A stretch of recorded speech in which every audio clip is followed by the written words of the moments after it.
Chapter 1. The Self-Made Man. The first time Dominic Reeves laid eyes on Vanessa Porter, he knew she was different from anyone he'd ever met. Her smile could light up a room, and her laughter was infectious.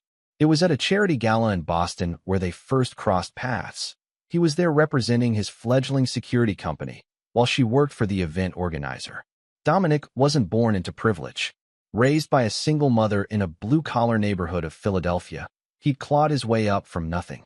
After a stint in the military where he served in special forces, he'd used his skills and savings to start revengestories, a boutique security firm specializing in high-net-worth clients. By 32, he'd transformed his one-man operation into a respected company with clients across New England. "You don't seem like the usual trust fund kids who show up at these things," Vanessa had remarked during their first conversation, her hazel eyes studying him intently. "That's because I built everything I have with these hands," Dominic replied, the calluses on his palms testament to his journey. Within 6 months, they were married. Vanessa claimed she'd fallen for his determination, his unwavering focus. "When you want something, you don't stop until you get it," she'd whispered on their wedding night. "It's terrifying and thrilling all at once." The early years were good ones. revengestories continued to grow, and soon they welcomed their twins, Abigail and Noah. Dominic purchased a colonial home in an upscale Boston suburb, not the grandest house on the block, but comfortable and paid for with honest work. He remembered carrying Vanessa over the threshold, her laughter echoing through the empty rooms they would soon fill with memories. "This is just the beginning," he'd promised. "Give me 10 years, and I'll give you the world." Bryant Walsh entered their lives when the twins were 7. A charismatic financial advisor with slicked-back hair and tailored suits that cost more than Dominic's first car, Bryant came highly recommended by Vanessa's new friends from the country club.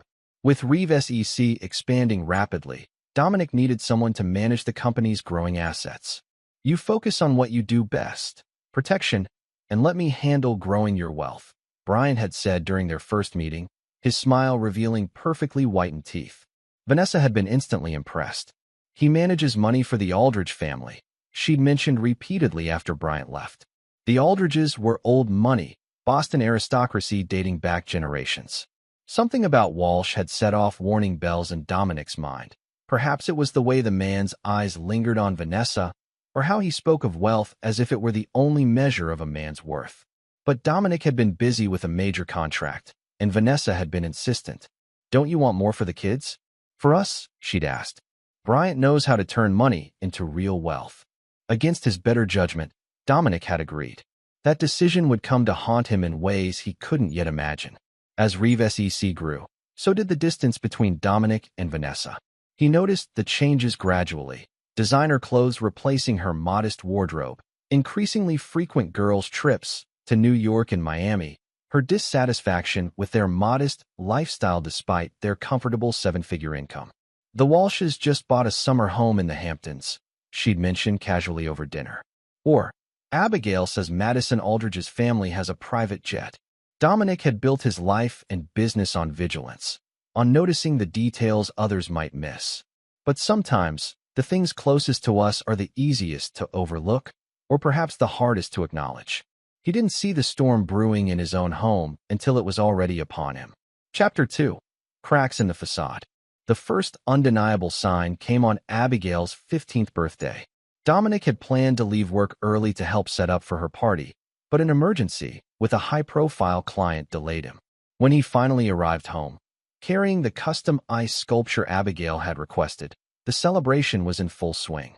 Through the living room window, he spotted Bryant Walsh standing next to Vanessa, his hand resting casually on the small of her back. It wasn't the touch itself that stopped Dominic cold. It was Vanessa's response. She didn't move away or stiffen. Instead, she leaned into Bryant's touch with the familiarity of someone who had done so countless times before. Dominic set down the ice sculpture and watched for a moment longer. Bryant whispered something in Vanessa's ear, and she laughed, that full-throated laugh Dominic hadn't heard directed at him in years. When he finally entered, Vanessa's smile faltered for just a fraction of a second before she recovered. "There you are? We were beginning to think you wouldn't make it." "Dad, you missed the cake," Noah said, his voice carrying a hint of accusation. "I know, buddy. I'm sorry. Client emergency." Dominic ruffled his son's hair, noting how Noah stepped away from his touch. It's fine, Abigail said without looking at him. Bryant took video of everything. You can watch it later. Bryant, not Mr. Walsh. The familiarity wasn't lost on Dominic. Dom, the man of the hour finally arrives. Bryant approached with 2 glasses of champagne, offering one to Dominic. Your wife has been holding down the fort admirably. You've got yourself a real treasure here. The possessive glint in Bryant's eyes as they flicked toward Vanessa told Dominic everything he needed to know. Later that night, after the guests had left and the kids had gone to bed, Dominic confronted Vanessa in their bedroom. How long? He asked quietly. Vanessa froze while removing her earrings, then continued as if she hadn't heard the question. How long what? How long have you been sleeping with Walsh? The earrings slipped from her fingers, bouncing on the hardwood floor. That's ridiculous. He's our financial advisor. He's married. So are you. Dominic replied evenly. Vanessa's face hardened. You're never here, Dominic.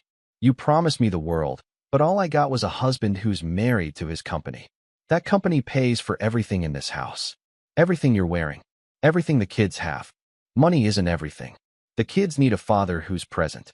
Don't use our children to justify your affair. The slap came fast, but Dominic was faster. He caught her wrist mid-swing, his grip firm but controlled. Don't, he said, his voice deadly calm. Don't ever try that again. Fear flickered across Vanessa's face, quickly replaced by cold anger. You're hurting me. He released her wrist. I want him out of our lives. Professionally and personally. Tomorrow. Or what? Vanessa's chin lifted defiantly. You'll divorce me? Then what? You'll lose half of everything. The kids will hate you for breaking up the family. Her words hit their mark. Dominic had come from nothing, built everything through relentless work. The thought of losing half his company, half his assets, but more importantly, his children, struck him to the core. Think carefully about your next move, Vanessa continued, sensing his vulnerability. Bryant says RevSEC could be worth 8 figures in another 2 years with the right investments. Divorce me now, and you cut that potential in half. Dominic stared at his wife, this stranger wearing Vanessa's face, and realized she'd been planning this conversation, this moment, for months, possibly years. Give me time to think, he finally said. Vanessa's smile didn't reach her eyes. Take all the time you need. But Bryant stays. The kids adore him, and he's doubled our investment portfolio in 3 years. That night, Dominic slept in the guest room. As he stared at the ceiling, his mind raced. Vanessa was right about one thing. A divorce now would be catastrophic, financially and emotionally. He needed time to consider his options, to protect what he'd built. What Vanessa didn't know, what she couldn't possibly understand, was that Dominic Reeves never surrendered. Not in the slums of Philadelphia, not in the hellholes where he'd served overseas, and certainly not in his own home. If there was one lesson life had taught him, it was that patience was often the deadliest weapon in one's arsenal. So he would wait, and he would plan. And when the time came, Vanessa and Bryant would learn exactly what kind of man they had underestimated. Chapter 3: The Birthday Surprise. For the next 2 years, Dominic played the role of the oblivious husband perfectly. He worked longer hours, giving Vanessa and Bryant the time and space for their affair to bloom in plain sight. He watched as his children grew increasingly distant, influenced by their mother's subtle manipulations and Bryant's expensive gifts. Abigail and Noah, now 17, barely acknowledged his presence at dinner, preferring instead to discuss their activities with Uncle Bryant, trips on his yacht, weekends at his country club, the colleges he promised to help them attend. Through it all, Dominic maintained his composure, even as he set his plan in motion. The security business had taught him valuable lessons about human nature and vulnerability. Everyone had weak points. Everyone left traces. And patience always revealed the truth. His 45th birthday arrived on a crisp October morning. Dominic had expected it to pass without celebration, as had become the norm. Instead, Vanessa surprised him with news over breakfast. I've arranged a special dinner tonight, she announced, not looking up from her phone. Just the family. The Plaza Hotel, 7 o'clock. Dominic studied his wife's face. In recent months, her demeanor toward him had shifted from cold hostility to something resembling pity. He understood why now. Her plan must be reaching its culmination. Any special occasion? He asked, keeping his tone neutral. Vanessa finally looked up, her smile practiced. It's your birthday, isn't it? 45 is a milestone. Throughout the day, Dominic went about his normal routine at revengestories, confirming with his most trusted employee, Lawrence Delacroix, that everything was in place. Lawrence, a former military colleague who joined the company 5 years earlier, was the only person Dominic had confided in. It's all set, Lawrence confirmed, sliding a small flash drive across Dominic's desk. Are you sure about this timing? Once we start, there's no going back. Dominic pocketed the drive. I've given them 2 years of freedom. That ends tonight. When Dominic arrived at the Plaza Hotel that evening, the maitre d' directed him to a private dining room. Inside, he found not just Vanessa and the twins, but also Bryant Walsh and a silver-haired man Dominic recognized as Judge Harold Prescott, known for handling high-profile divorce cases and a close friend of the Aldridge family. Surprise, Vanessa said, but there was no warmth in her voice. I hope you don't mind the extra guests. Dominic smiled tightly. Not at all. The more, the merrier. Throughout the appetizers, conversation remained superficial. The twins spoke almost exclusively to Bryant, who captivated them with stories of a planned summer trip to his new villa in Monaco. As the main course arrived, Vanessa cleared her throat. Dominic, I think it's time we stopped pretending. The table fell silent. Abigail and Noah exchanged glances but didn't seem surprised. Pretending what? Dominic asked, cutting into his steak. That this marriage is working. Vanessa placed a thick envelope beside his plate. These are divorce papers. Judge Prescott has been kind enough to expedite matters. Bryant placed a proprietary hand over Vanessa's. We thought your birthday would be appropriate. A new beginning for everyone. Dominic set down his knife and fork and opened the envelope, scanning the documents inside. The terms were brutal. Vanessa would receive the house, majority ownership of revengestories, and full custody of the children. Dominic would be left with a modest stipend and limited visitation rights. The judge granted me everything you own. Vanessa laughed softly. Bryant's legal team found some creative interpretations of your business contracts. Dominic closed the envelope and looked at his children. And you too? What do you think about all this? Noah stared at his plate. Abigail, always the bolder of the two, met his gaze. Mom says you've been using the company to hide money, that you never really cared about us. We're legally changing our names, Noah added, finally looking up. To Walsh. After the adoption. Don't bother calling us anymore, Abigail continued, her voice hard but her eyes betraying uncertainty. We're starting fresh. Bryant's already arranged for us to transfer to Dalton Prep for senior year. Dominic nodded slowly, his face revealing nothing of the rage and pain churning inside him. He picked up his water glass, taking a deliberate sip before responding. I understand. He looked at Vanessa, then Bryant, then Judge Prescott. Is there anything else? Any other surprises for the birthday boy? The lack of resistance seemed to unnerve Vanessa slightly. You're not going to fight this? Dominic stood, buttoning his suit jacket. What's there to fight? You've clearly planned everything meticulously. He nodded to Judge Prescott. I'll have my lawyer review these and respond accordingly. Don't waste your money on expensive lawyers, Bryant interjected. The prenup you signed gives Vanessa controlling interest in any business started during the marriage. Dominic paused. I'm well aware of what I signed. He looked at his children one last time. When you're ready to hear the truth, you know how to reach me. As he turned to leave, Vanessa called after him. Aren't you going to sign the papers? Dominic glanced back. On my birthday? No. But don't worry, you'll have your answer soon enough. He simply nodded and left without another word. As the door closed behind him, he heard Bryant's laugh, followed by the clink of champagne glasses. The celebration had begun. Outside the hotel, Lawrence was waiting in a nondescript sedan. How did it go? Dominic slid into the passenger seat. Exactly as expected. They're celebrating as we speak. He pulled out his phone and dialed a number. Mr. Frost? It's time. Deliver the envelope to the Walsh residence. And Lawrence? Drive by the house. I want to see their faces when they get the news. As they drove through the night, Dominic finally allowed himself a small, cold smile. For 2 years, he had endured humiliation and betrayal. For 2 years, he had built his case piece by piece.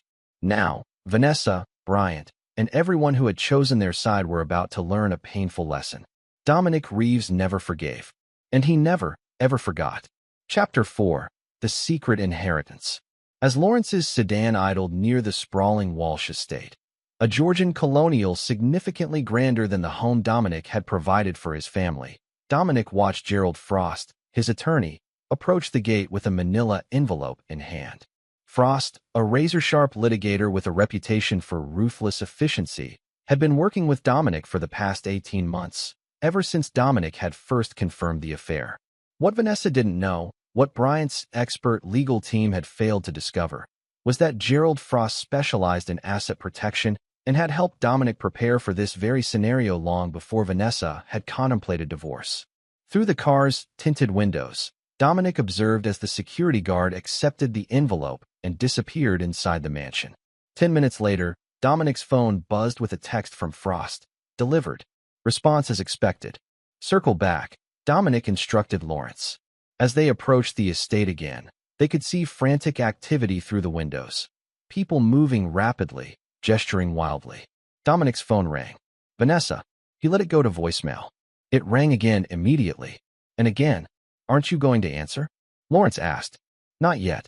Let them stew for a while. After the sixth call, Dominic picked up. Yes. What the hell is this? Vanessa's voice was shrill with panic. What kind of sick joke are you playing? It's no joke, Vanessa. Just information I thought you should have before proceeding with the divorce. This can't be real. The company, the house, everything. It says it's all owned by some trust. The Reeves Family Trust, Dominic confirmed. Established 10 years ago, before Reeves's value exploded. Everything I've built is legally owned by the trust, not me personally. That's impossible. I would have known. Would you? You were too busy planning shopping trips and charity galas to take an interest in the boring details of our finances. You left that to Bryant. Bryant says this is fraud. Judge Prescott is already looking into invalidating the trust. Dominic laughed softly. Good luck with that. The trust was established in the Cayman Islands, with a secondary structure in Liechtenstein. Judge Prescott's jurisdiction ends at the U.S. border. The children are beneficiaries of that trust. Vanessa's voice cracked. You can't cut them off. I haven't cut anyone off. Read the documents carefully, Vanessa. The twins remain beneficiaries. They'll receive their distributions when they turn 25. Unless, of course, they legally change their names or are adopted by someone else. Then the terms change significantly. A beat of silence. Then, more controlled. You planned this all along. No, you forced my hand. I created the trust to protect our family's future. You're the one who decided to destroy that family. The judge will never. The judge will do whatever the law requires. And the law is very clear on this matter. Dominic's voice hardened. You wanted a war, Vanessa. Now you have one. Through the car window, Dominic could see Bryant emerge from the house, phone pressed to his ear, his normally perfect appearance disheveled. Your boyfriend looks upset, Dominic observed. Perhaps he's realizing that the fortune he thought he was marrying into doesn't actually exist. You bastard, Vanessa hissed. The kids will never forgive you for this. They barely acknowledge me now, thanks to your manipulation. I have nothing left to lose on that front. This isn't over, Dominic. On that, we agree. This is just the beginning. Enjoy the party. Dominic ended the call and nodded to Lawrence. Take me home. Not to the house. That hasn't been home for a long time. The penthouse downtown.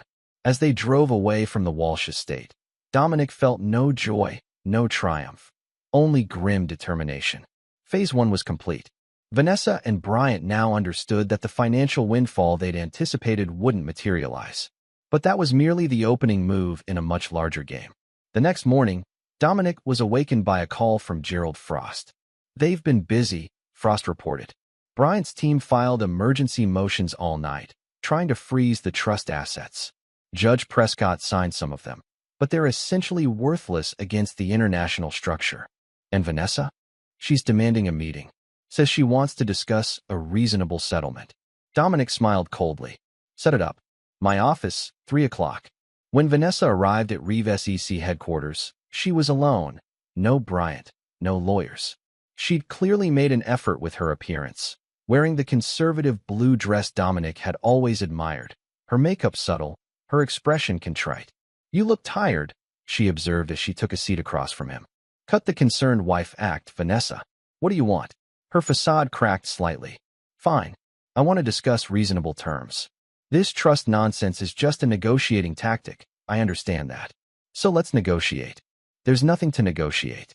The trust exists. It's legal. It's ironclad. Everyone has a price, Dominic. What's yours?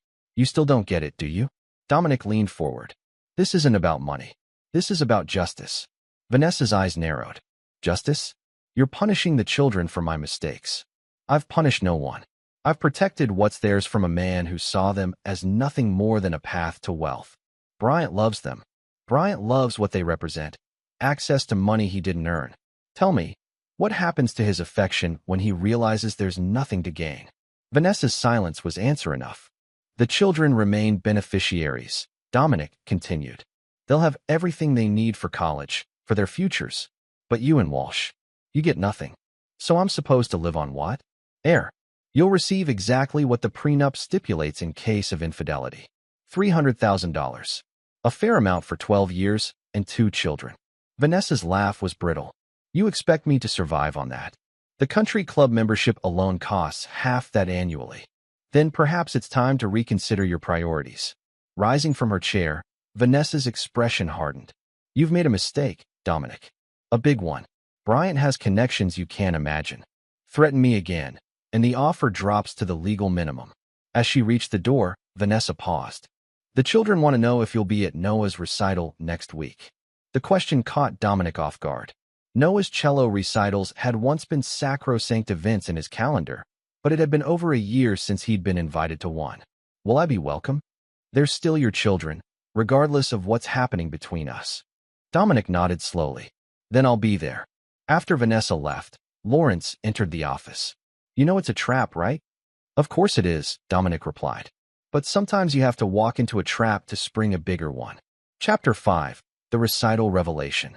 The Boston Symphony Hall gleamed with old-world elegance as Dominic arrived for Noah's recital. He'd intentionally timed his entrance to avoid any preliminary interaction with Vanessa or Bryant, slipping into his seat just as the lights dimmed. From 3 rows ahead, he could see the back of Vanessa's head, her blonde hair swept into an elegant updo. Beside her sat Bryant, his arm draped possessively across the back of her chair. What surprised Dominic was the presence of Judge Prescott and his wife on Bryant's other side, along with several members of the Aldrich family, Boston elite whose social circles had previously been closed to Dominic despite his financial success. The message was clear. Vanessa and Bryant wanted him to see their allies, to understand that he was outmatched socially and politically. When Noah took the stage, Dominic felt a surge of pride despite everything. His son had grown taller in recent months, his lanky frame filling out, his features maturing into a man's. As Noah began to play Elgar's cello concerto, Dominic was struck by the emotion in his performance, a depth of feeling that seemed beyond his 17 years. During intermission, Dominic remained seated while others filed into the lobby for champagne and conversation. He was reviewing the program notes when a shadow fell across the page. You came. Abigail stood in the aisle, her expression unreadable. I was invited, Dominic replied cautiously. His daughter hesitated, then slid into the seat beside him. Mom says you're trying to ruin us. That the trust thing is just a way to keep money from her. What do you think? Abigail studied her hands. I think everyone's lying. Mom, Bryant, I don't know what to believe anymore. For the first time in months, Dominic saw a glimpse of his daughter beneath the carefully constructed persona of indifference. I've never lied to you, Abby. I may not have told you everything, but what I've told you has always been the truth. Then tell me the truth now. Are you trying to leave us with nothing? The trust ensures that you and Noah will have everything you need. College, grad school if you want it, even seed money to start your own businesses someday. But it's structured to protect those assets from being misused. By Mom.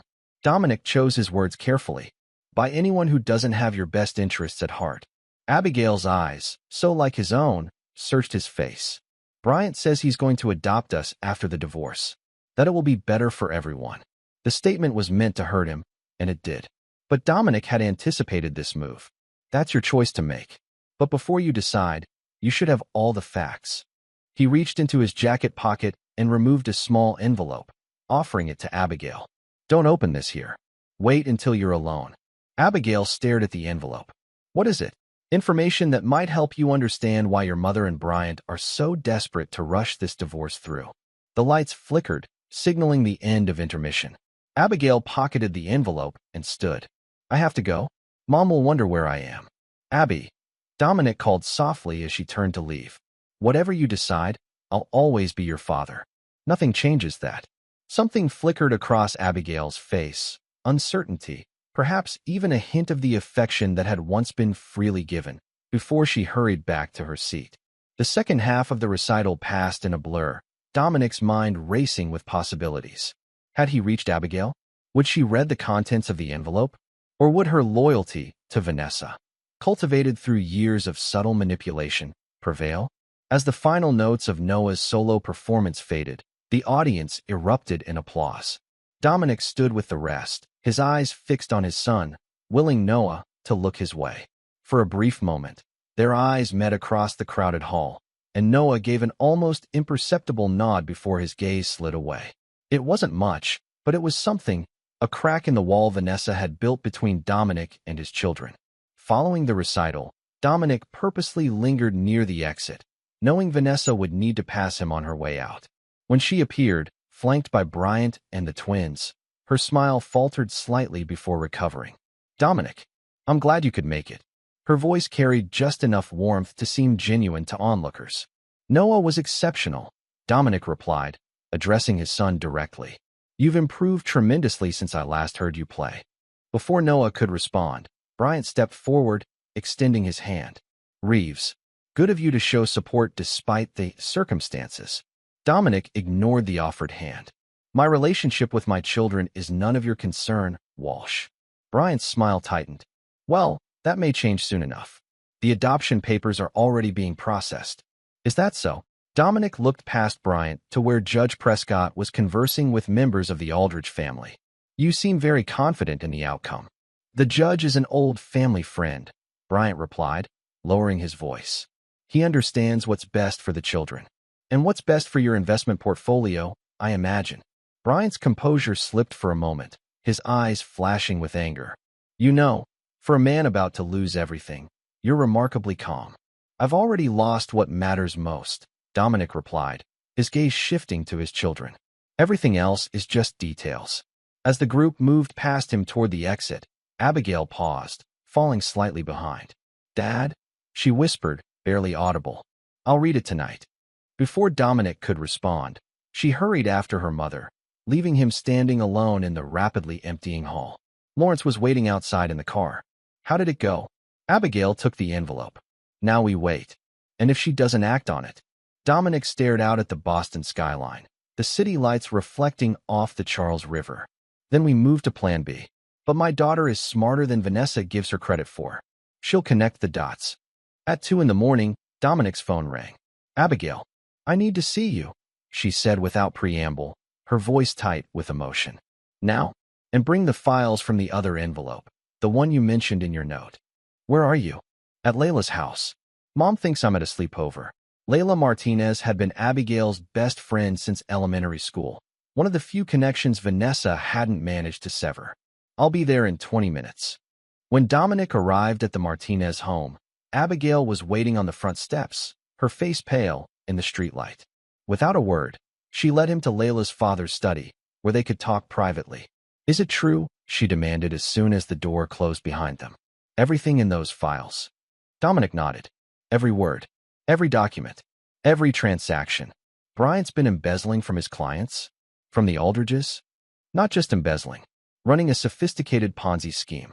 The Aldridges are actually nearly bankrupt, but they don't know it yet. Their money, along with funds from a dozen other wealthy families, has been systematically siphoned into offshore accounts for years. Abigail sank into a leather chair. And Mom, did she know? This was the crucial question, the one Dominic had wrestled with himself. I believe she suspected something wasn't right. But Bryant kept her insulated from the details, letting her enjoy the lifestyle without questioning its source. The adoption, the rush to divorce, it's all about the trust, isn't it? He needs our money because his whole scheme is about to collapse. The SEC has been building a case for months. Bryant doesn't know it yet, but they're moving in next week. When they do, everything he has will be frozen or seized. Abigail's eyes filled with tears. And we were just what? His escape plan?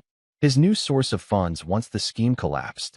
You, Noah, and the trust, Dominic confirmed gently. If he could legally adopt you both, he could petition for control of your trust distributions as your legal guardian. What about Noah? Does he know? Not yet. I was hoping you might help with that. Abigail wiped her eyes, her expression hardening into something Dominic recognized, his own determination reflected in his daughter's face. I'll talk to him. But Dad, what happens when the SEC moves? Mom will be implicated too. Not if she cooperates. I've arranged for immunity in exchange for her testimony. But she has to come forward voluntarily before the arrests begin. She won't, Abigail said with certainty. She's too proud, too invested in the life Bryant promised her. Then she'll face the consequences of her choices. Abigail stood, pacing the small study. This will destroy everything. Our home, our school, our friends. Your home is protected by the trust. Your education is secured. As for friends, real friends stand by you in difficult times. The rest aren't worth keeping. After a long moment, Abigail nodded. I'll talk to Noah tonight. He's staying at Bryant's lake house, but I can get there. Be careful. Don't let Bryant suspect anything. I won't. Abigail hesitated, then stepped forward and hugged Dominic tightly. I'm sorry, Dad. For everything I said, for believing the worst about you. Dominic held his daughter, the first genuine contact they'd shared in years. You have nothing to apologize for. You were manipulated by experts. As Abigail pulled away, her expression turned solemn. What happens next? After Noah knows? That depends on what you both want. I won't force any decision on you. And Mom. Dominic's face hardened slightly. Your mother made her choice 2 years ago when she decided to betray our family. My concern now is protecting you and Noah from the fallout. Chapter 6. The Gathering Storm. 3 days after the recital, Dominic received a text from Noah, the first direct communication from his son in over a year. Need to talk. Alone. The boathouse, 2 p.m. The boathouse by the Charles River had been a special place for Dominic and Noah. Years earlier, they had spent countless weekends there, Dominic teaching his son to row, to respect the water's power, to find solace in the rhythm of oars cutting through the current. Dominic arrived early, watching from a distance as students from nearby universities glided past in sleek racing shells. At precisely 2 o'clock, he spotted Noah approaching, shoulders hunched against the brisk autumn wind, his features set in grim determination. You came alone? Noah asked, scanning the area suspiciously. As requested. Dominic gestured to a bench overlooking the river. Shall we sit? Noah remained standing. Abby showed me the files. About Bryant. About what he's been doing. And, is it true? All of it. Yes. Noah's composure cracked slightly. Why didn't you tell us sooner? Why let us believe? Would you have believed me? Dominic asked quietly. Or would you have seen it as a desperate attempt to turn you against your mother and Bryant? The silence that followed was answer enough. Bryant's been asking questions, Noah finally said. About the trust, about what assets can be accessed before we turn 25. He keeps saying we need to legally formalize our relationship before the divorce is finalized. And what do you think about that now? Noah's laugh was bitter beyond his years. I think I was an idiot. We both were. He never cared about us, just what we represented. People are often not what they seem, Noah. Especially when money is involved. Mom, though. Noah hesitated. She must have known something. Dominic chose his words carefully. Your mother wanted a certain lifestyle. Brian offered it. Sometimes people choose not to question things that seem too good to be true. She's still our mother. Yes. And whatever happens, that won't change. Noah finally sat beside Dominic, his lanky frame folding onto the bench. What happens now? Abby says the SEC is moving in soon. Tuesday. They'll arrest Brian at his office. The indictments are sealed, but the charges include securities fraud, wire fraud, money laundering, enough to put him away for decades. And Mom. That depends on her choices in the next few days. Noah stared out at the river. She won't leave him. She's too proud to admit she was wrong. Then she'll face the consequences alongside him. What about us? Me and Abby. You're both welcome to come home. The house is still yours. It always was. The trust ensures that. And if we don't? If we stay with Mom? Dominic's heart constricted, but his voice remained steady. Then that's your choice to make. The trust will still provide for your education, your basic needs. But I won't force you to choose me. Noah was silent for a long moment. I need time to think. To talk to Abby again. Of course. Dominic reached into his pocket and removed a key. This is to the lake cabin in New Hampshire. It's not in my name or the trust's. No one would think to look for you there. If things get overwhelming in the next few days, you and Abby can go there. Food, clothes, everything you need is already stocked. Noah took the key, turning it over in his fingers. You thought of everything, didn't you? I've had 2 years to plan, Dominic replied simply. As Noah stood to leave, he paused. The cello piece at the recital. I played it for you. It was always your favorite. Before Dominic could respond, Noah walked away, his tall figure soon disappearing around a bend in the riverbank. That evening, Dominic received a call from Lawrence. The SEC has moved up their timeline. They're going in tomorrow morning, not Tuesday. Why the change? Someone tipped off one of Bryant's associates. They're worried about evidence being destroyed, money being moved. Dominic swore under his breath. The kids need to know. They need to be clear of the fallout. Already handled. Gerald has a court order granting you emergency custody pending the investigation. He's filing it first thing tomorrow. And Vanessa? No movement on that front. Our sources say she's planning a charity gala at the Walsh estate tomorrow night. Business as usual. Dominic closed his eyes, a mixture of anger and pity washing over him. She's going to be blindsided. That was always the plan, wasn't it? The plan was to give her a chance to cooperate, to save herself. And you did. She chose not to take it. The next morning, Dominic was in his office reviewing security contracts when Gerald Frost burst in without knocking, something the normally composed attorney had never done before. They're gone, Gerald announced, his face flushed. Who's gone? Bryant, Vanessa, the children. They left the country last night on Bryant's private jet. Bahamas first, then unknown. Dominic's blood ran cold. The children went willingly? Unclear. The manifest shows all 4 of them, but no details on circumstances.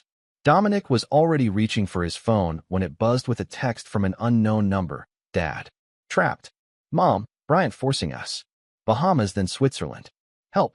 The message was from Abigail or Noah. It was impossible to tell which, but the meaning was clear. They were being taken against their will. Get me on the next flight to Nassau, Dominic instructed Gerald as he grabbed his coat. And contact our security team in the Bahamas. I want eyes on them the moment they land. The SEC raid is happening as we speak, Gerald reported. Bryant's assets are being frozen worldwide. If they're heading to Switzerland, they must have accounts the authorities don't know about. They won't make it to Switzerland, Dominic said with deadly certainty. Not with my children. As he strode from the office, Lawrence fell into step beside him. You're going after them alone? This is family business now. Then you'll need backup. Lawrence held up a small duffel bag. Passports, cash, weapons, all untraceable. Dominic paused, studying his old friend's face. This could get complicated, legally and otherwise.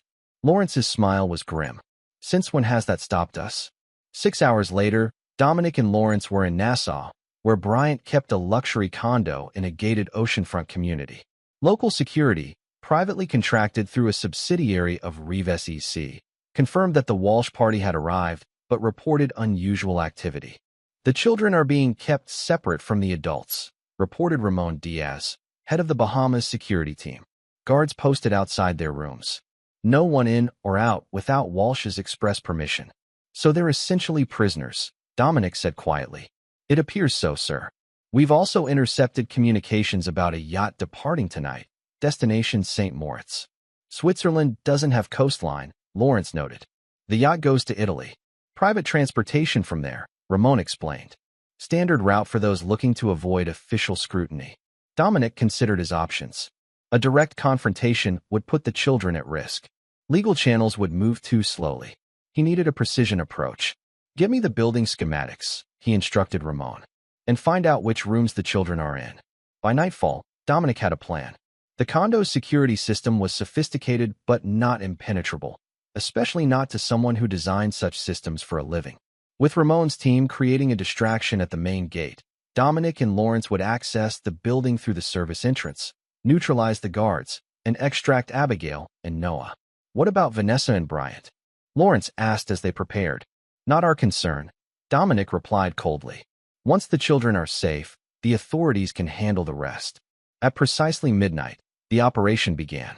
The distraction, a staged altercation between two drunk security guards, drew attention to the front gate.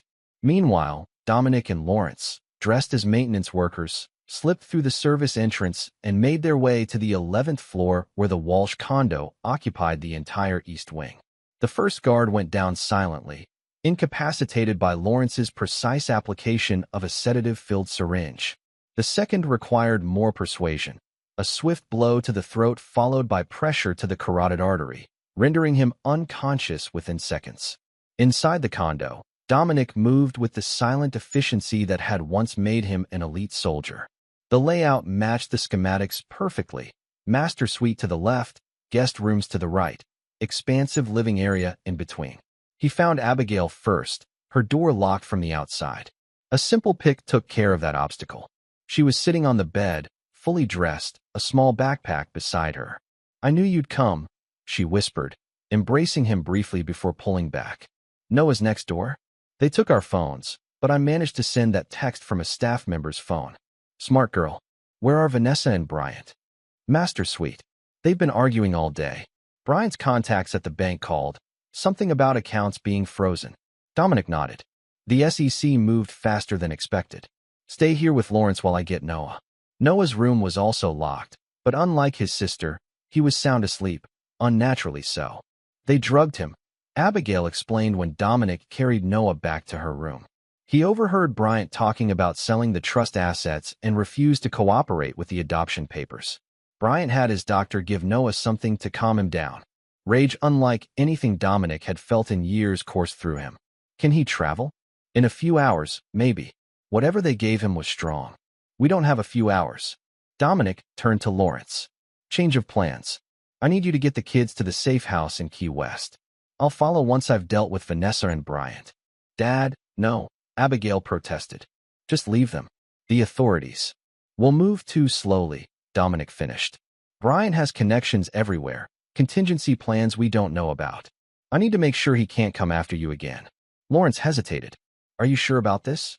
"Once you cross that line." "The line was crossed when they drugged my son and attempted to kidnap my children." Dominic's voice was ice. "Get them out. Now." As Lawrence carried the still unconscious Noah toward the service elevator, Abigail lingered. "Dad, what are you going to do?"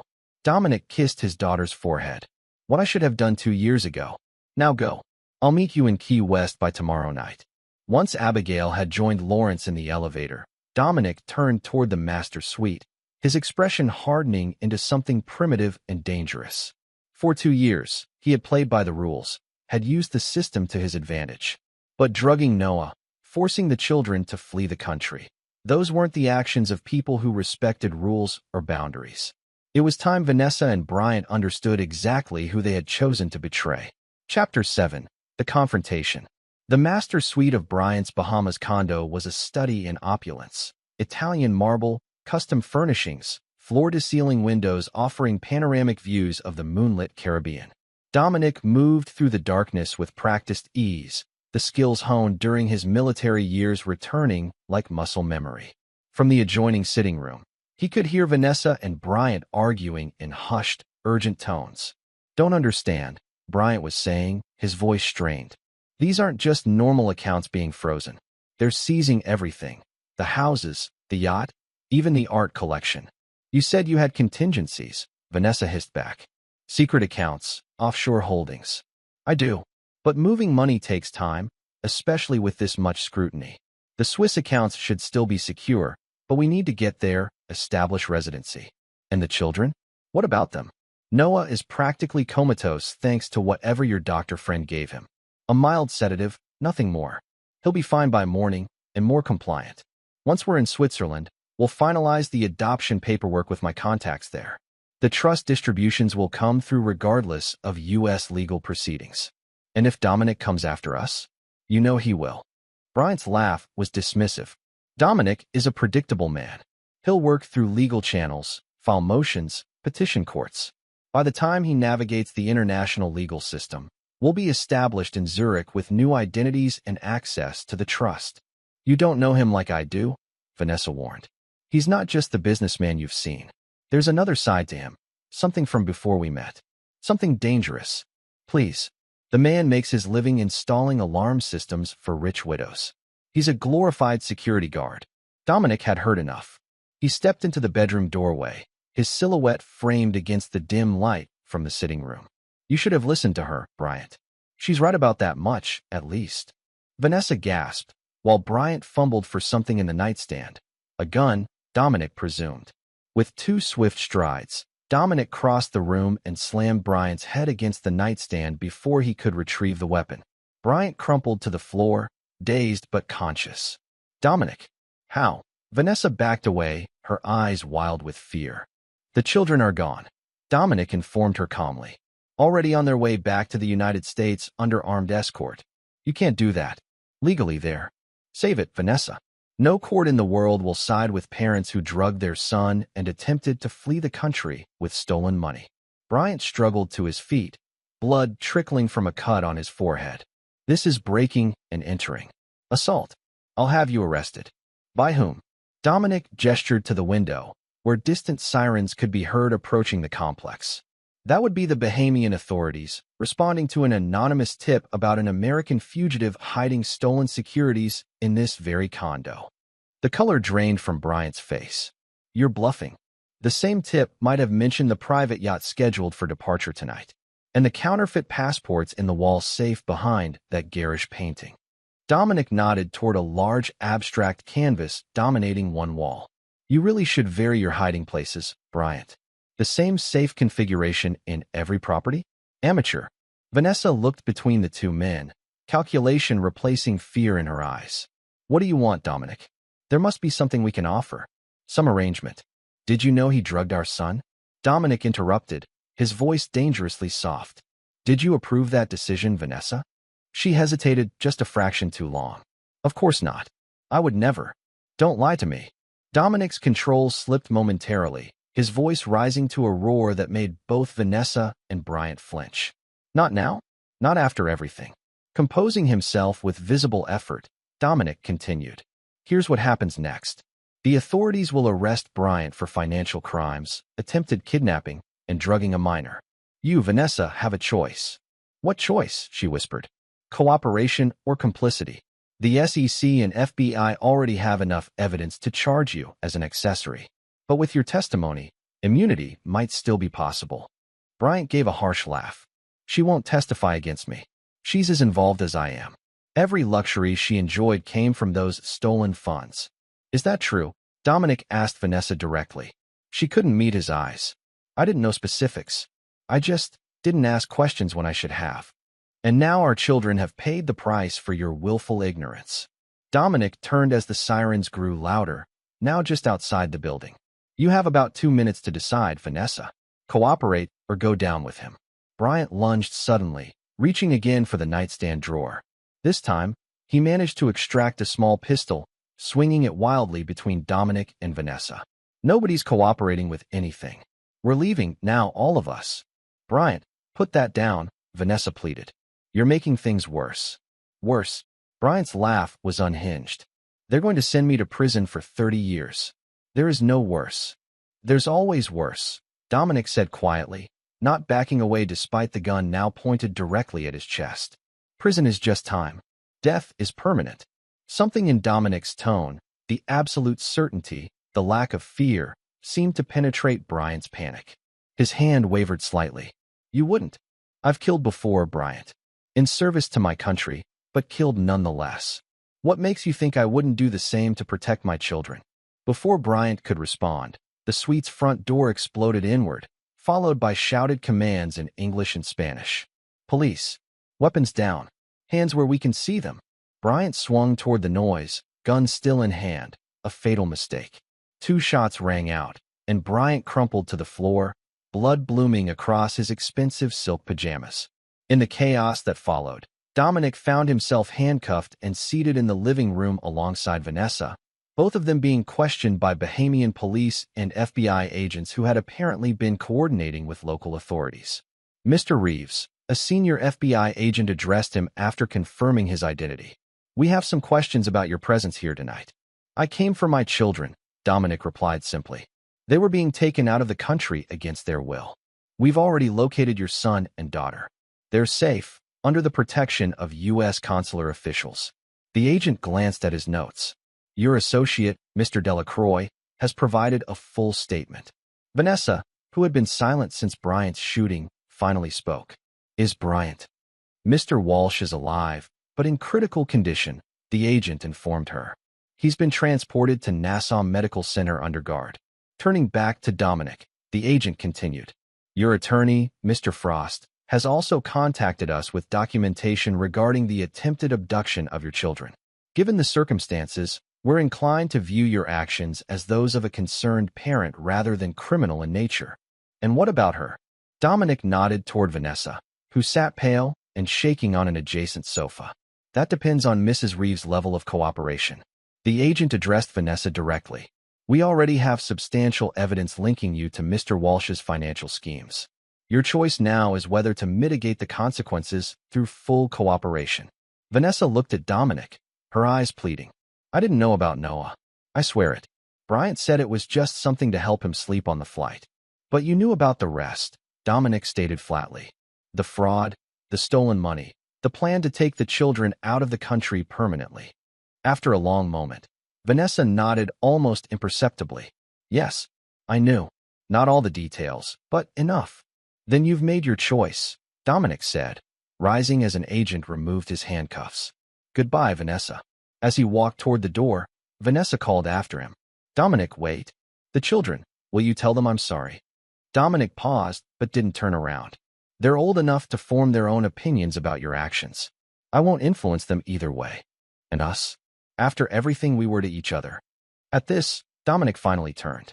There is no us, Vanessa. There hasn't been for years. You chose your path. Now you can walk it alone. With those words, Dominic left the condo, moving with purpose toward the bank of elevators that would take him to the lobby, to a waiting car, and ultimately to a private jet that would reunite him with his children in Key West. Behind him, he could hear Vanessa beginning to talk to the FBI agents, her voice growing steadier as she realized that cooperation was her only chance for leniency. In the elevator, Dominic leaned against the wall, suddenly exhausted. The adrenaline that had carried him through the night was ebbing, leaving room for the full weight of what had transpired to settle on his shoulders. His marriage was irrevocably over. His wife would likely face criminal charges. His children had been traumatized in ways that might take years to heal.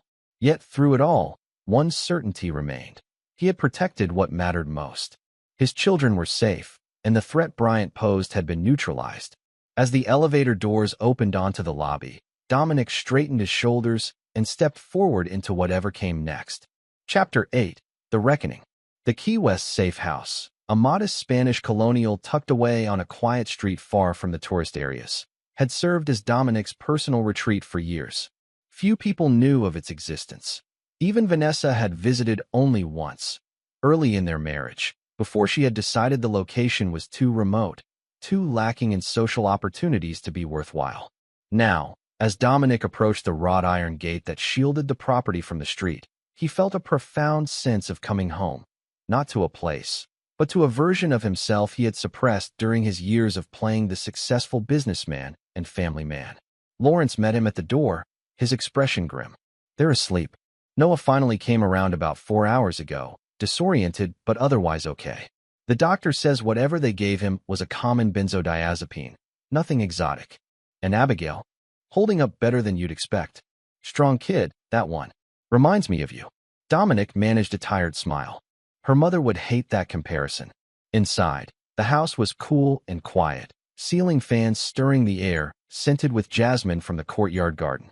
Dominic checked on his children. First Noah, sprawled across a bed still fully clothed. Then Abigail, curled on her side in the adjoining room, her phone clutched in her hand even in sleep. In the kitchen, he found Lawrence had prepared coffee and a simple meal. You should eat, his friend advised. It's been 24 hours. Dominic nodded, forcing himself to take a few bites of the scrambled eggs and toast. Any word from the authorities? Bryant Walsh is in surgery. Touch and go, from what my contacts say. Vanessa is cooperating, naming names, providing account details, the works. The FBI is considering immunity in exchange for her testimony against the bigger fish. She always was a survivor, Dominic remarked without bitterness. The judge, Prescott, has been detained for questioning. Apparently, he received substantial consulting fees from Walsh over the years. I'm not surprised. The system was rigged from the start. Lawrence refilled their coffee cups. What happens now? With the kids, I mean. Before Dominic could answer, Abigail appeared in the doorway, her hair tousled from sleep, but her eyes alert. That's what I'd like to know too. Rising from his chair, Dominic opened his arms, and Abigail stepped into his embrace without hesitation. You're safe now, he murmured into her hair. That's what matters. Pulling back, Abigail fixed him with a direct gaze. What happened in Nassau? The truth, Dad. Dominic gestured for her to sit, then recounted the events of the previous night, Bryant's panic, the confrontation, the arrival of the authorities, and the shooting. Throughout his explanation, he remained factual, omitting only the most graphic details. And Mom? What will happen to her? Prison, most likely, though her cooperation may reduce the sentence. The financial crimes alone carry significant penalties, and the attempted removal of minors from the country adds another layer. Abigail absorbed this with remarkable composure. She really believed Bryant would save her, didn't she? Right up until the end. People see what they want to see, especially when the alternative is admitting they've made a terrible mistake. Like we did, came Noah's voice from the hallway. He looked pale but steady as he joined them at the table. We believed all their lies about you. Dominic reached for his son's hand. You were manipulated by experts, Noah. No one blames you. I blame me, Noah insisted. I should have seen through it. The way Bryant suddenly became so interested in us after you created the trust. The rush to adoption. It was so obvious in retrospect. Hindsight is always clearer than foresight, Dominic said gently. What matters is that you recognized the truth when it was presented to you. Abigail exchanged a look with her brother before addressing their father. The trust, is it really as substantial as Bryant believed? Enough that he was willing to commit kidnapping to get control of it. The trust is significant, Dominic confirmed. But not for the reasons Bryant thought. The majority of the assets are structured to provide for your education, housing, and basic needs until you're 25. After that, you'll have access to the principal, which is substantial but not the unlimited fortune Bryant imagined. What about revengestories? Noah asked.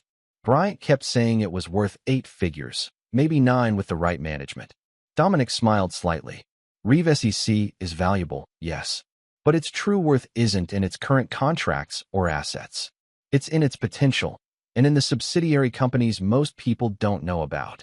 Subsidiaries? Abigail looked surprised. What subsidiaries? Specialized divisions operating under different names in different sectors. Cybersecurity, private intelligence, specialized training programs for corporate and government clients.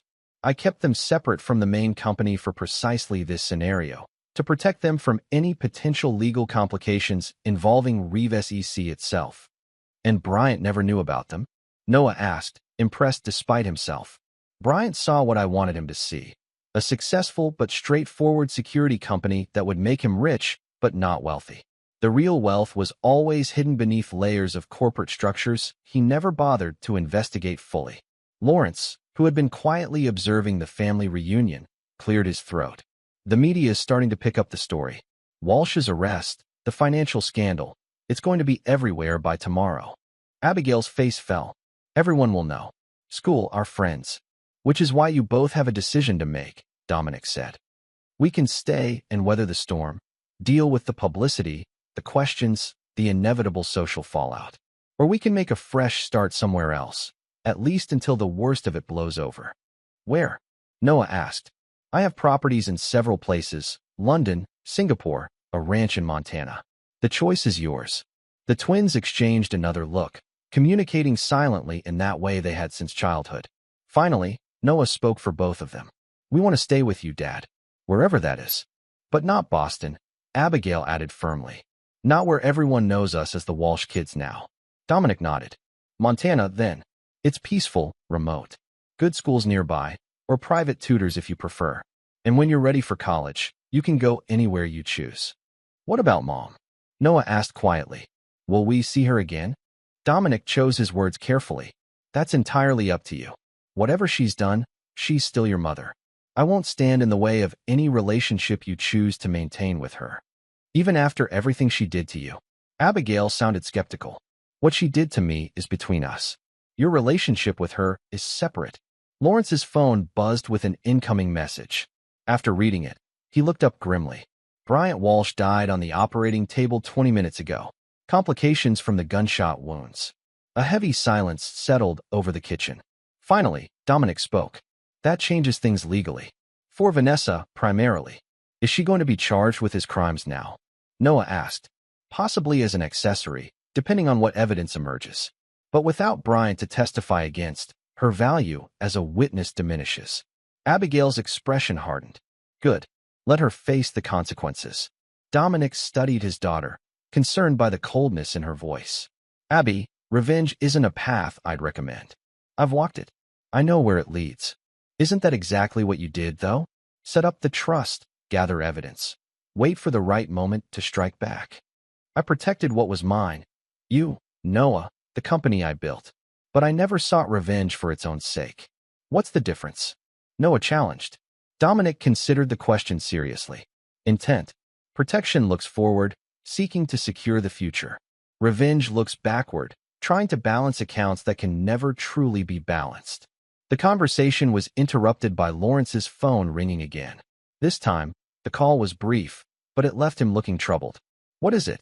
Dominic asked once Lawrence had hung up. Vanessa. She's asking, no, demanding, to speak with you.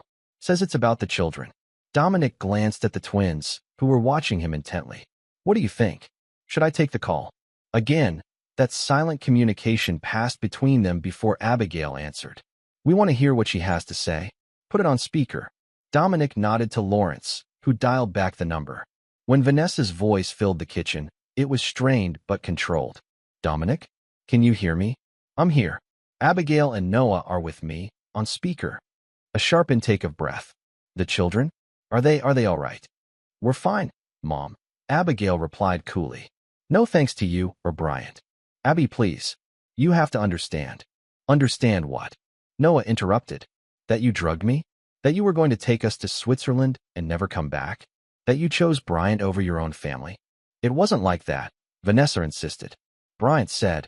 Bryant is dead, Dominic stated flatly. Whatever he said no longer matters.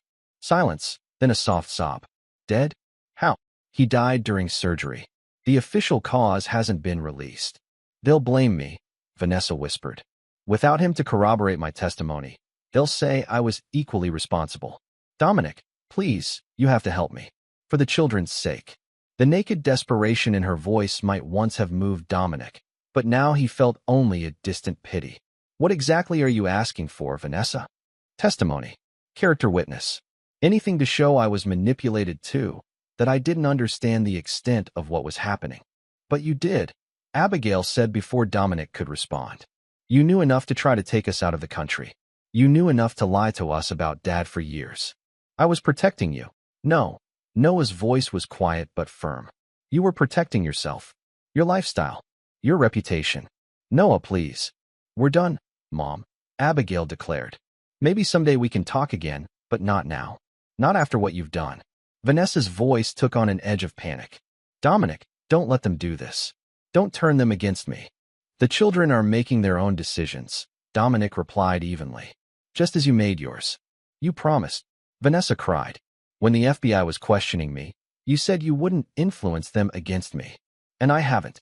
Their opinions are their own, formed by witnessing your actions firsthand. There was a long pause. Then Vanessa's voice returned, now cold and calculating. Fine. If that's how you want to play this, remember, I still have information that could damage you. Your military service wasn't as spotless as you've led everyone to believe. Dominic felt rather than saw his children's attention sharpen. Is that a threat, Vanessa? It's a reminder that everyone has secrets. Even you, Dominic. Mom. Noah interjected, sounding suddenly older than his 17 years. Don't do this.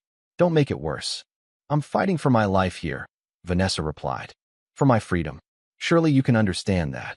Dominic met his children's questioning gazes across the table. Whatever Vanessa thinks she knows about my past, I've never hidden anything from the authorities. My military record is classified, but clean. That's not how Bryant's contacts in Washington described it, Vanessa countered. Certain operations in certain countries that officially never happened. Enough. Dominic's voice cut through her words like a blade.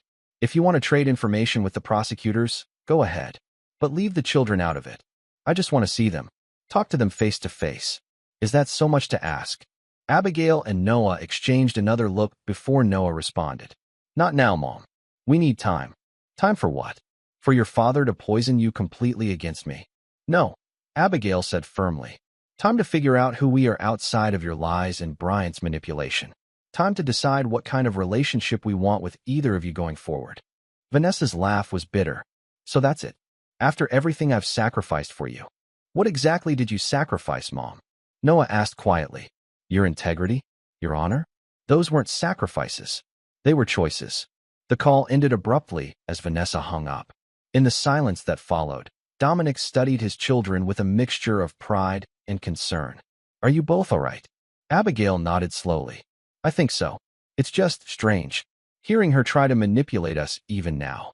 That's who she is, Noah observed. Maybe who she's always been, and we just couldn't see it. People are complicated, Dominic offered, your mother included. Don't make the mistake of reducing her to just her worst moments, just as I hope you won't define me solely by my best ones. Lawrence, who had remained a silent witness to the family drama, rose from his chair. I should check on our travel arrangements. If we're heading to Montana, there's a lot to coordinate. Once they were alone, Abigail asked the question Dominic had been expecting since Nassau. What did Mom mean about your military service? About operations that officially never happened? Dominic measured his response carefully. Before I met your mother, I served in units that conducted classified operations. Some of those operations took place in countries where the U.S. officially had no military presence at the time. Black Ops, Noah said, clearly familiar with the term. Like in the movies. Not exactly like in the movies, but yes, covert operations. Everything I did was sanctioned by proper authorities, even if those sanctions were classified. And that's what Mom was threatening to expose. Abigail pressed. Presumably. But as I said, the relevant agencies already know my history. Vanessa was grasping at straws. Noah looked troubled. Did you kill people during these operations? It would have been easy to deflect, to offer a sanitized version of the truth. But Dominic had promised himself never to lie to his children, even when the truth was difficult. Yes, in combat situations, following lawful orders, protecting my team and my country. It's not something I'm proud of, but neither is it something I regret, given the circumstances. The twins absorbed this in silence. Finally, Abigail spoke. Is that why you were so calm through all of this? Because you've faced worse? Dominic considered the question. Perhaps. Or perhaps it's because I learned long ago that panic never improves a bad situation. Clear thinking and decisive action are always better options. Will you teach us? Noah asked unexpectedly. Not to kill, obviously, but to be prepared. To think clearly under pressure. If that's what you want, yes. There are skills worth learning. Not just physical defense, but mental discipline, situational awareness, strategic thinking. Abigail's expression turned resolute. We want to learn everything, so no one can ever manipulate or threaten us again. Looking at his children, no longer the naive teens who had turned their backs on him at that birthday dinner, but young adults forged in the fire of betrayal, Dominic felt a complex mixture of sadness and pride. They had lost their innocence, but perhaps they had gained something more valuable: resilience, discernment, strength of character. Then we'll begin your education in Montana, he promised. A fresh start, with clear eyes and no illusions. Chapter 9. The Final Envelope. 3 years passed like shifting seasons across the Montana landscape. Winter's stark beauty giving way to explosive spring, the brief glory of summer, and autumn's melancholy palette. For Dominic, Abigail, and Noah, the ranch became not just a refuge but a true home, a place of healing and growth. The media frenzy around the Walsh financial scandal had eventually faded, though not before revealing the full extent of Bryant's crimes. Hundreds of millions embezzled from Boston's elite families, offshore accounts in a dozen countries, decades of systematic fraud. The Aldridges, once Boston aristocracy, had been left nearly destitute, their fortunes siphoned away by the man they had trusted implicitly. Vanessa had faced trial for her role in the scheme, ultimately receiving a 10-year sentence reduced to 6 with the possibility of parole after 4, thanks to her extensive cooperation with prosecutors. Her letters came monthly to the ranch, first demanding, then pleading, and finally reflective as the reality of her situation settled in. Abigail read them all but rarely responded. Noah answered occasionally with brief, polite notes that revealed little of his true feelings. The twins had flourished in Montana, completing their high school education with private tutors before both were accepted to prestigious universities. Abigail to Stanford for business and computer science, Noah to Juilliard for his cello, his talent having only deepened through the family's ordeal. Dominic had restructured RevengeStories and its subsidiaries, appointing Lawrence as CEO, while he focused on specialized consulting work that allowed him to remain primarily in Montana. He traveled occasionally to London or Singapore to oversee his international interests, but home was always the ranch with its sprawling acreage and big sky. On a crisp October morning, exactly 5 years to the day since that fateful birthday dinner, Dominic sat on the ranch house porch, watching the sun illuminate the distant Rockies.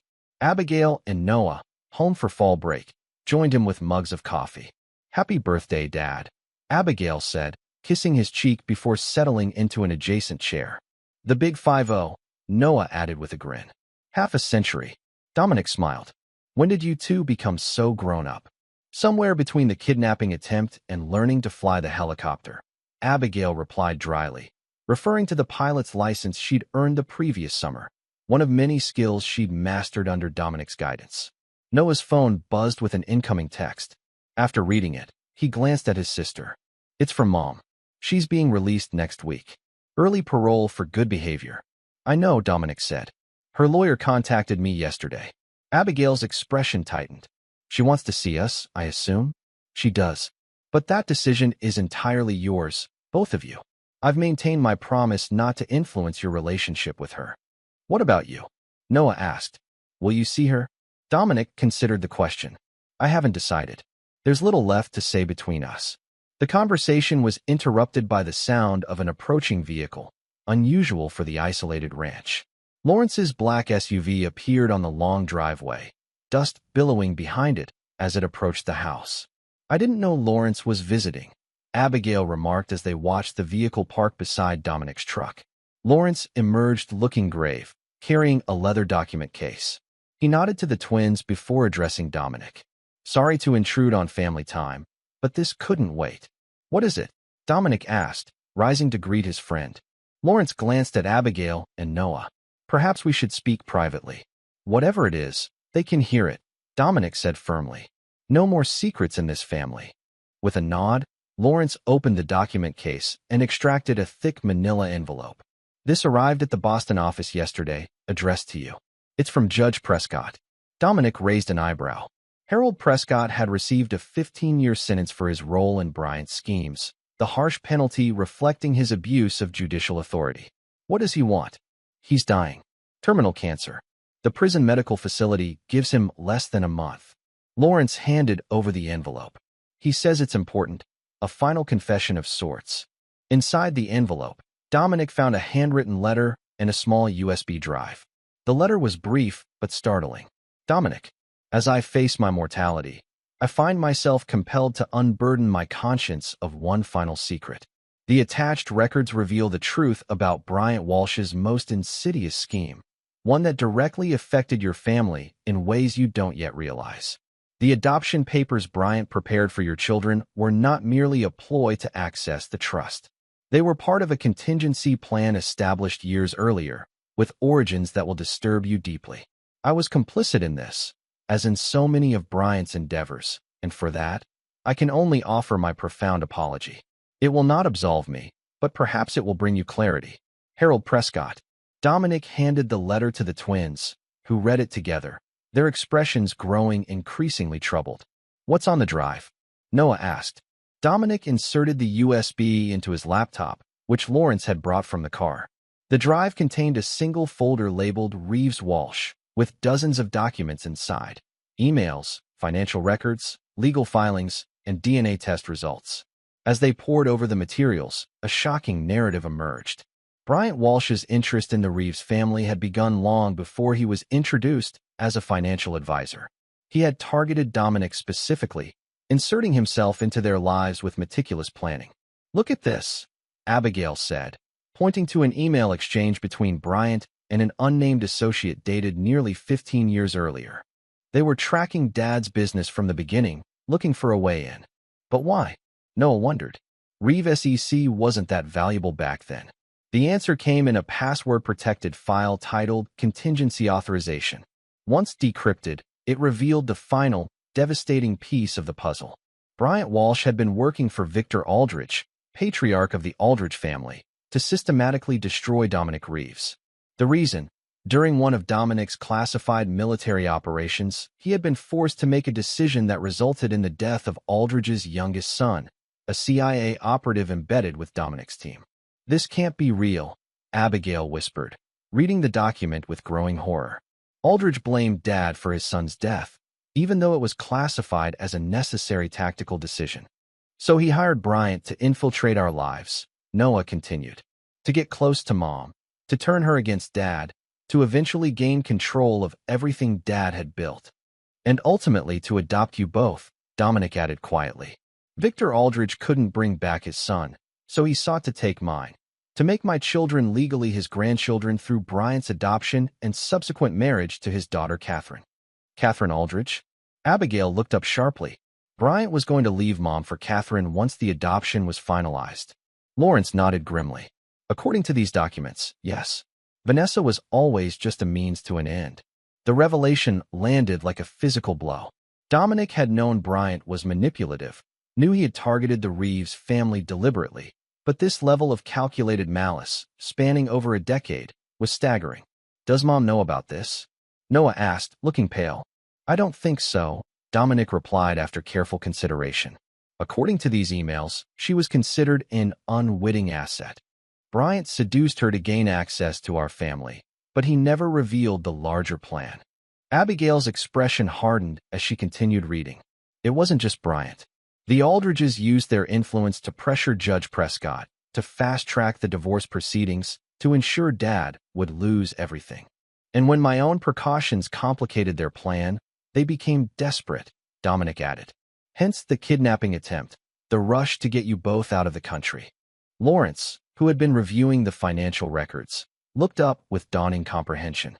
The Ponzi scheme wasn't Bryant's original intention. It started when he needed more capital to maintain his cover, to keep up the facade of success, and eventually spiraled into the massive fraud that brought down the Aldrich family themselves. Dominic finished. "Poetic justice, in a way." Noah set aside the documents, his expression troubled. "What do we do with this information? Does it even matter now, after all this time?" "It matters," Abigail said firmly.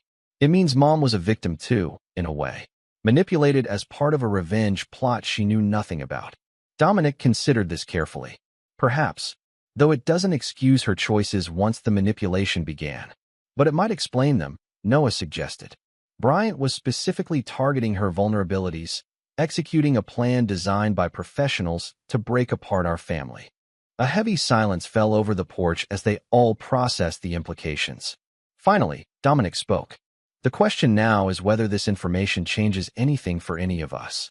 Does knowing the full truth alter how we move forward?" Abigail and Noah exchanged one of their telepathic looks before Abigail answered. "I think it does, at least for me. I've been so angry at Mom for so long. This doesn't erase what she did, but it helps me understand it better. I want to see her when she's released," Noah added.